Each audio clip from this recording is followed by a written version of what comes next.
Good afternoon. This is Mrs. McGill, and today we're going to cover the concept of elimination.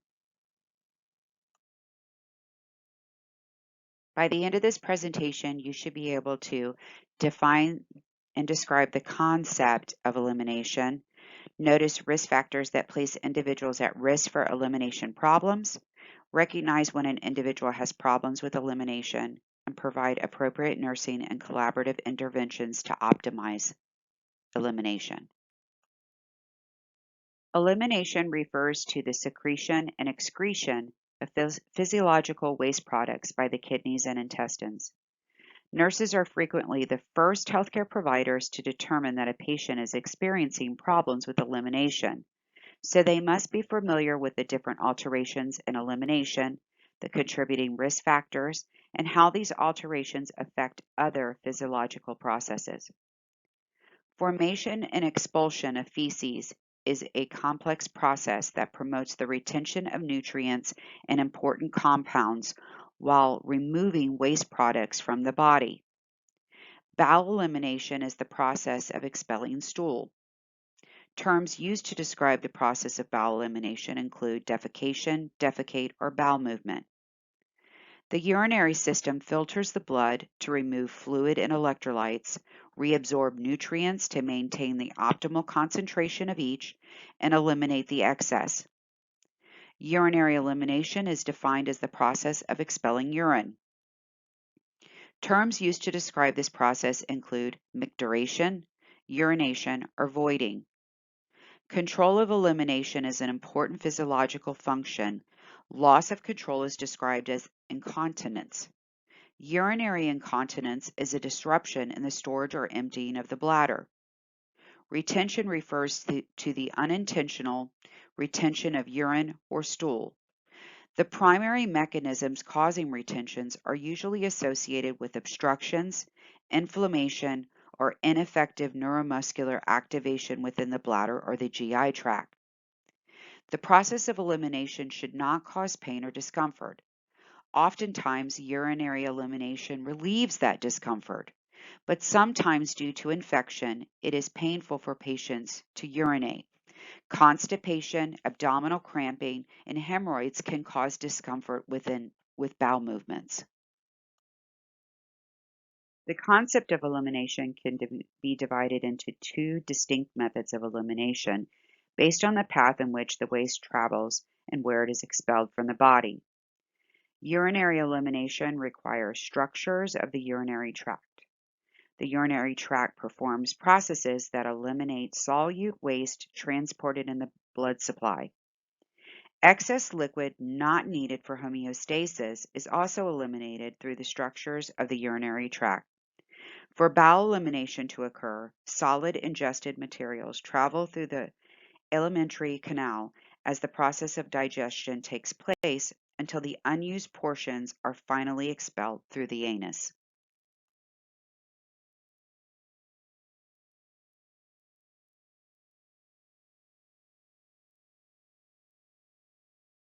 All individuals, regardless of age, gender, or race, are potentially at risk.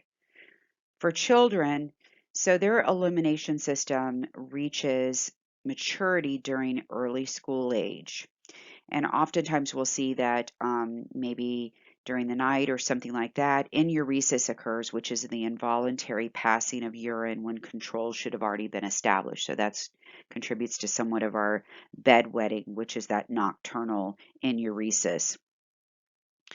We'll see it in pregnant women because of the during pregnancy they have elevated progesterone levels, causing that smooth muscle relaxation, resulting in maybe they're delayed gastric emptying, which causes them to have constipation. The extra pressure onto the bladder, the lower pelvic area, you'll find that they have that sense of urgency that they have to urinate, and sometimes they might become incontinent.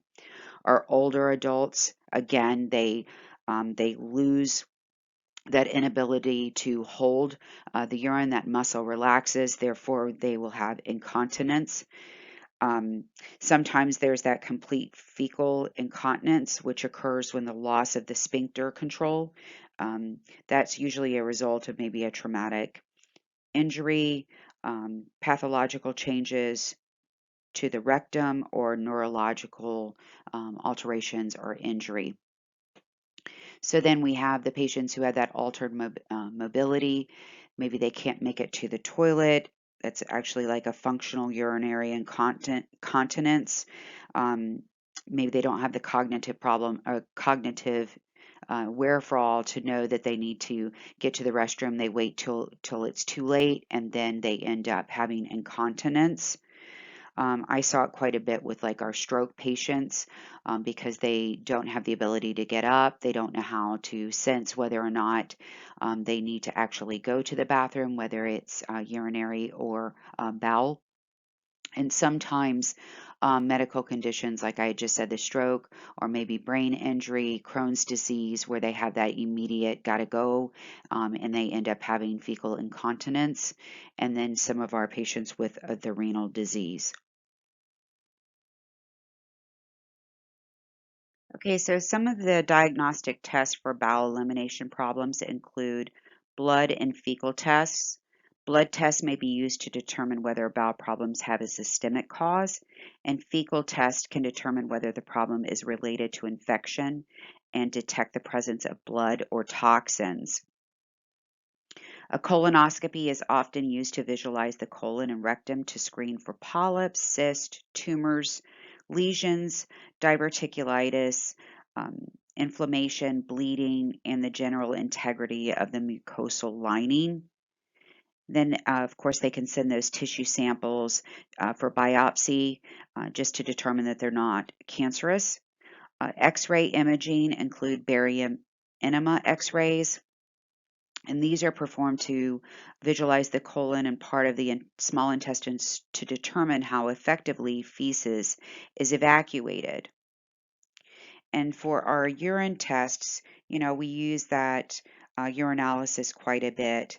And during that urinalysis, they look for sometimes they do like a 24-hour test to look for total volume and other specific substances such as creatinine, potassium, urea, nitrogen, protein, and sodium that may be passed during a full day. Again, that's that 24-hour test.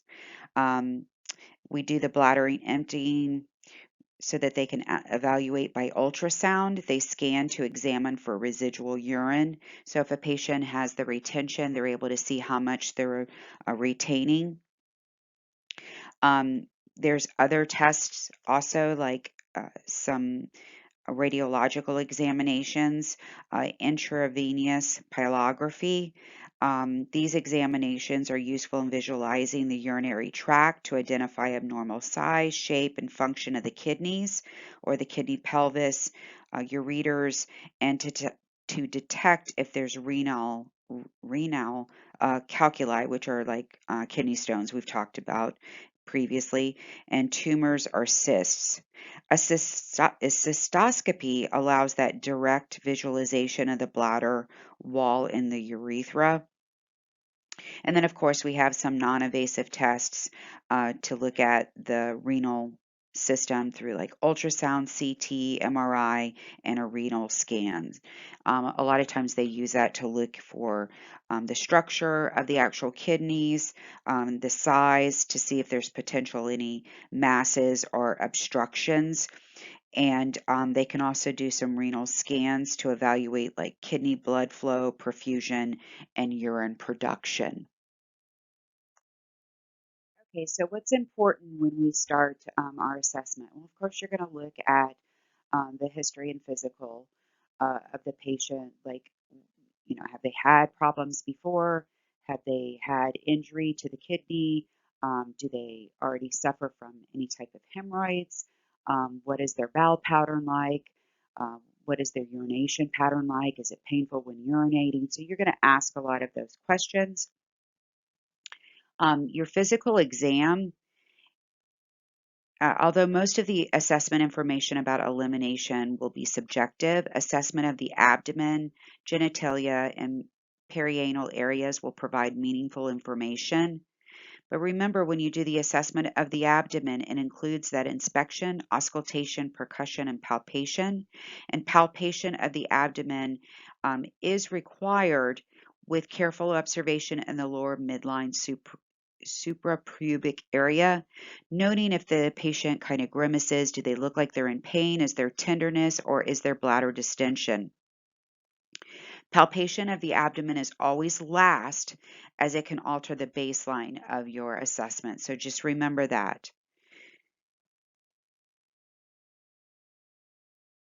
Okay, so what can we do for these patients?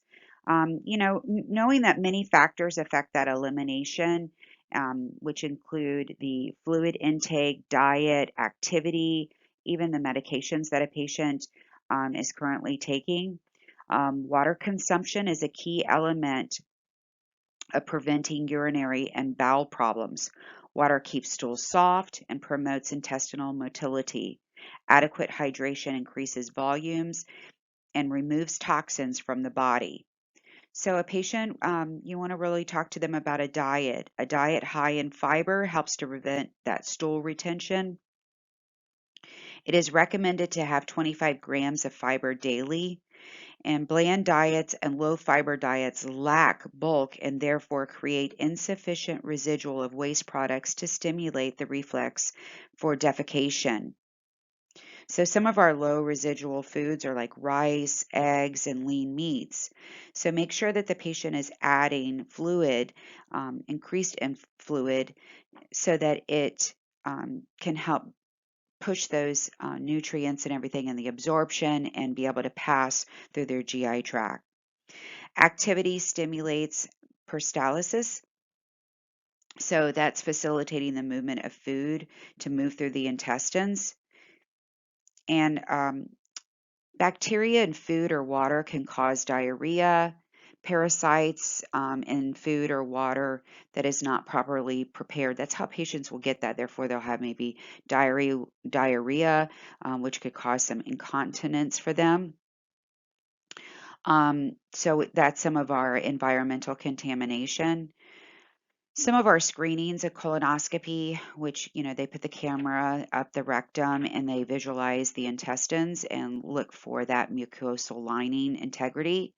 And then that occult blood screening, I think now for like colon cancer and things like that, used to it was the age of 50 that they recommended 50 or older for people to have that screening.